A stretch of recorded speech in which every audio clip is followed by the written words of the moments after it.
এই chicken neck যদি কাট হয়ে যায় তাহলে আসলে সেভেন সিস্টার্সের সাথে মেইনল্যান্ড ইন্ডিয়ার যোগাযোগের আর কোনো ওয়ে কি আছে? থ্রু বাংলাদেশ। ফেনীতে একটা ব্রিজ উদ্বোধন করতে মোদি আসছিল বাংলাদেশে, কারণ দ্যাট ইজ দ্য ব্রিজ, যেই ব্রিজটা দিয়ে চিটাগং পোর্ট থেকে মালামাল ত্রিপুরাতে পাঠানো যাবে। ওরা যেটা করার চেষ্টা করতেছে সেটা হচ্ছে আমাদের ভেতরে, আমার আপনার ভেতরে কলোনিয়াল মাইন্ডসেটটা ওটা ঢুকায় দেওয়ার চেষ্টা করতেছে। একমাত্র আর্মি মুভ করা ছাড়া ইন্ডিয়ার কোন কাজটা বাকি রেখেছে? বাংলাদেশ হচ্ছে ডিফেন্ডার্স প্যারাডাইস। যুদ্ধ মানেই আমরা খুব কুইক কনক্লুড করে ফেলি, দুই পার্টি মারামারি হয়েছে, জিতে গেছে। No, it's not so easy. There are critical moves and other things. নাগরিক এবং দেশ এইটার জন্য তার দায়িত্ব আছে, এইটার রেসপন্সিবল ফিল করাটা গুড লিডারশিপের লক্ষণ। Now you have the choice, either you become part of the corruption, accept it, get benefited, or you can say no. আপনার চারপাশে যারা আছে, আপনার প্রতিবেশী যারা আছে, তারা যদি আপনার পটেনশিয়াল থ্রেট না হইতো ঐতিহাসিক ভাবে, তাহলে আমাদের তো আর্মির দরকারই ছিল।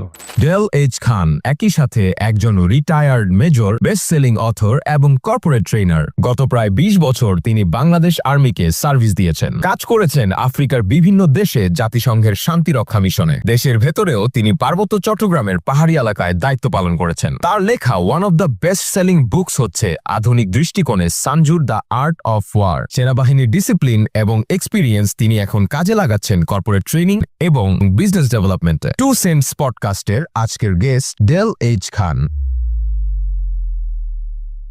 ইন্ডিয়া এত বড়, ইন্ডিয়া এতদিন ধরে ওরা এতটা পাওয়ারফুল, আমরা কি আসলে এখানে কিছু করতে পারবো নাকি? আমরা খালি ডিপ্লোম্যাটিক ওয়েতে কিছুটা একটু মানে নরম হয়ে থাকবো? আসলে আমাদের আর্মিরা আসলে এখানে কি করতে পারে, নাকি কিছু স্ট্র্যাটেজি আছে যেটা আমরা খালি চোখে বুঝি না? প্রত্যেকটা দেশের দূতাবাস, অন্য দেশে যখন দূতাবাস থাকে, সেই দূতাবাসের যে চৌহদ্দি, সেটা আসলে সেই দেশের সার্বভৌম একটা এলাকা বলে গণ্য করা হয় আন্তর্জাতিকভাবে। মানে ও একটা স্বাধীন জায়গা, মানে ওটা Exactly. ওর দেশ না, মানে এটা আচ্ছা আচ্ছা আচ্ছা। মানে ইন্ডিয়ার যেমন ভেতরেও বাংলাদেশের জার্মান স্বাধীন। দূতাবাস, ওই দূতাবাসের যে বাউন্ডারি আছে, এই বাউন্ডারির ভেতরের এলাকা আসলে Germany.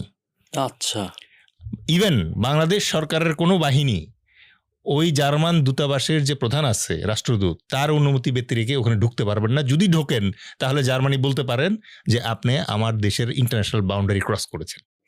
Wow. We didn't know that. So এটা হচ্ছে প্রথম বোঝার ব্যাপার, কারণ আপনি যে প্রসঙ্গটা তুলেছেন, এই হ্যাঁ, প্রসঙ্গটার গ্র্যাভিটি আমরা অনেক সময় বুঝতে পারছি না।